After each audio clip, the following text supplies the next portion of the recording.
उसके बाद तीसरा क्वेश्चन देखते हैं क्या है, which of the following statements are correct regarding the general difference between plant and animal cell. ठीक है, प्लांट एंड एनिमल सेल हमने कल पूरा एक लिस्ट पढ़ा था। ठीक है, तो याद होगा। तो देखते हैं क्या क्या है इसमें। पहला ऑप्शन है कि plant cells have cellulose wall, cellulose cell walls. ठीक है, तो पहले तो यही पता करना है कि प्लांट सेल में सेल वॉल्स होती हैं कि नहीं। तो हमने पढ़ा था हाँ होती हैं। तो किससे बनी होती हैं? सेलुलोज की। फंजाई किससे बनी होती थी? काइटिन की। फंजाई में किससे बनी होती थी? काइटिन की। ठीक है, याद है ना? नहीं याद है तो पिछला वीडियो देख लीजिए, उसमें सब क्लियर बताया हुआ हूँ। ठीक है, तो plant cells have cellulose cell wall, ठीक बात है। While animal cells do not, सही बात है। ठीक है, उसके बाद है कि plant cells do not have plasma membrane. Plant cells do not have, ठीक है, प्लाज्मा मेम्ब्रेन नहीं, ये तो गलत बात है। हमने पढ़ा था प्लाज्मा मेम्ब्रेन चाहे जिस टाइप की सेल हो, चाहे प्रोकैरियोटिक सेल हो, चाहे यूकैरियोटिक सेल हो, चाहे एनिमल सेल हो, चाहे प्लांट सेल हो, हर एक सेल्स में जो है प्लाज्मा मेम्ब्रेन तो पाई ही जाती है। Unlike animal cells which do, हाँ एनिमल सेल्स में पाया जाता है, ये सही बात है। लेकिन यहाँ लिखा है कि पहला जो पार्ट है उसमें लिखा है प्लांट सेल्स डू नॉट है प्लाज्मा मेम्ब्रेन, तो ये तो गलत बात हो गई, तो ये हो गया गलत। ठीक है, अब अगर दूसरा ऑप्शन देखें किस में है तो ये हट जाएगा। ये दो है यहाँ पे, ये हट गया, दो ये है हट गया, तो ये हट गया, तो तीसरा हो गया। हमको तीसरा स्टेटमेंट पढ़ने की ज़रूरत भी नहीं पड़ी। ठीक है, एलिमिनेशन टेक्निक से ऐसे हटा सकते हैं। आपने देखा दूसरा क्वेश्चन, दूसरा ऑप्शन गलत है, एलिमिनेट करिए कहाँ पे, दूसरा ऑप्शन है, हटा दीजिए उसको। तीसरा ऑप्शन बिना पढ़े सही हो गया, हमारा टाइम बच गया। ठीक है, लेकिन तीसरा ऑप्शन पढ़ लेते हैं कि mature plant cells has one large vacuole. ये हमने कल पढ़ा था कि प्लांट सेल में अगर सेल में देखा जाए तो बीच में सेल के सबसे बड़ी वैक्यूल पाई जाती है। While animal sales has many small vacuoles, ये भी सही बात है, या तो स्मॉल होती हैं या तो पाई ही नहीं जाती हैं। मैं आपको दिखा दूँ, कल जब हम एनिमल और प्लांट सेल पढ़ रहे थे तो उसमें यही लाइन बताया था मैंने कि वैक्यूल, ये देखिए प्लांट सेल में लार्ज सेंट्रल वैक्यूल और स्मॉल और एब्सेंट इन एनिमल सेल्स। ठीक है, तो हमने सब पढ़ा हुआ है, वही सब क्वेश्चन आए हुए हैं, और वो भी पढ़े हुए हैं जो आगे क्वेश्चन आ भी सकते हैं, जरूरी नहीं कि क्वेश्चन अब रिपीट ही हों। ठीक है, तो उसके बाद देख लेते हैं इसमें क्या लिखा, cell wall is found in cell of plant, ठीक बात है। Which is made up of cellulose, it provides the cell structure support, कल पढ़ा था हमने। Protection, filtering mechanism, animal cells like cell wall, this statement was correct. The plasma membrane is a biological membrane that separates the interior of cells from the outside environment which protects the cell from its environment, ठीक बात, ये हमने पढ़ा ही कल।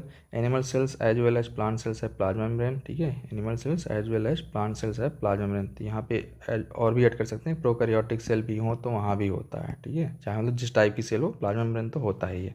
उसके बाद vacuole वाला हमने देख ही लिया, और कुछ लिखा नहीं है, वही है सब लिखा जो हमने पढ़ा हुआ है। ठीक है, चौथे क्वेश्चन पे आ जाते हैं, how does the plant cell differ from the animal cell. फिर वही सेम रिपीटेड क्वेश्चन है। माइटोकॉन्ड्रिया सब में पाया जाता है, माइटोकॉन्ड्रिया किस में नहीं पाया जाता है? प्रोकैरियोटिक सेल में नहीं पाया जाता है। ठीक है, प्रोकैरियोटिक कोशिका में नहीं पाया जाता है, जंतु कोशिका और पादप कोशिका दोनों में पाया जाता है माइटोकॉन्ड्रिया। ठीक है, उसके बाद क्या है, दूसरा है सेल वॉल। ठीक है, कोशिका भित्ति। तीसरा प्रेजेंस ऑफ प्रोटोप्लाज्म मतलब साइटोप्लाज्म तो भाई हर एक सेल में पाया जाएगा, और हर सेल्स सब तो सेल से ही बने हैं, तो साइटोप्लाज्म जो है तो हर जगह पाया जाएगा, ये भी बात सही है। मतलब ये तो दोनों में पाया जाता है। सेल न्यूक्लियस ये भी दोनों में पाया जाता है, ये भी बात सही है। तो क्या नहीं है? Cell wall. ठीक है, सेल वॉल किस में होता है? प्लांट सेल में होता है। किससे बना होता है? सेलुलोज का। ठीक है, अब क्वेश्चन क्या आ सकता है, अब क्या आ सकता है, ये तो आ ही गया। अब जैसे स्टेटमेंट वाइज क्वेश्चन चले हैं तो ऐसे क्या पूछ सकता है, एक स्टेटमेंट दे देगा कि प्लांट सेल जो है, प्लांट सेल वो बने होते हैं, उनमें पाया जाता है सेल वॉल। ठीक है, एक स्टेटमेंट दे देगा। दूसरा स्टेटमेंट क्या दे देगा? दूसरा स्टेटमेंट कि जो प्लांट सेल की सेल वॉल होती है, प्लांट सेल वॉल जो होती है वो काइटिन से बनी होती है। ये दो स्टेटमेंट दे दिया। अब क्वेश्चन पूछ लेगा पहला कि ओनली ए, बी हो जाएगा only B, both A and B. ठीक है, ऐसे स्टेटमेंट बना देगा। तो इसमें पता करना पड़ेगा प्लांट सेल में भाई सेल वॉल पाया जाता है, ठीक है, लेकिन प्लांट सेल वॉल काइटिन बनी होती है नहीं, फंजाई की जो होती है, फंगा जो होते हैं उनकी सेल वॉल काइटिन बनी होती है, प्लांट सेल वॉल किससे बनी होती है, सेलुलोज की। तो ये अब ऐसे ध्यान करके पढ़ाई करना है कि अब क्या पूछ सकता है, ठीक है। ये तो क्वेश्चन, अब यही क्वेश्चन ऐसे ही रिपीट होंगे, जो एक बार आए हुए हैं उसमें थोड़ा सा ट्विस्ट करके नए क्वेश्चन बना दिए जाएंगे, ठीक है। तो ये क्लियर हो गया क्वेश्चन, ठीक है, कि प्लांट सेल में सेल वॉल पाई जाती है, ठीक है। ऊपर फिर वही एक्सप्लेनेशन सेम ही होगा। क्या explanation, a plant cell is different from animal cells mainly on the basis of the cell wall. The outer cell in plant cell which is made from cellulose in green plastid on cell wall which is not found in animals except this green plastids are also found. बाकी और भी हमने जो पढ़े हुए थे plastid पाए जाते हैं, तो ऐसे तो हमने बहुत ही डिफरेंसेस पढ़े थे, वो एक बार पीडीएफ देख लीजिएगा, ठीक है। उसके बाद पांचवा क्वेश्चन क्या है, which is not found in animal cell. फिर सेम क्वेश्चन, सेम टाइप का रिपीट, ठीक है। Cell wall of cellulose, nucleus, mitochondria, none of the nucleus तो पाया जाता है, माइटोकॉन्ड्रिया पाया जाता है, क्या नहीं पाया, सेल वॉल ऑफ सेलुलोज। तो अब यही ध्यान रखना है आपको, जो पीडीएफ में है उसमें जितने डिफरेंसेस दिए हैं और कौन चीज़ कैसे किससे बना हुआ है, सब ध्यान रख के, ताकि ये क्वेश्चन रिपीट हो तो हम उसको भी सॉल्व कर सकें। अब यही सेम क्वेश्चन नहीं रिपीट होगा, मैंने बताया ना कैसे क्वेश्चन दोबारा बन सकता है, ठीक है। तो ये ध्यान रखते हुए पढ़ाई करना है। छठा क्वेश्चन क्या है, which part of the animal cell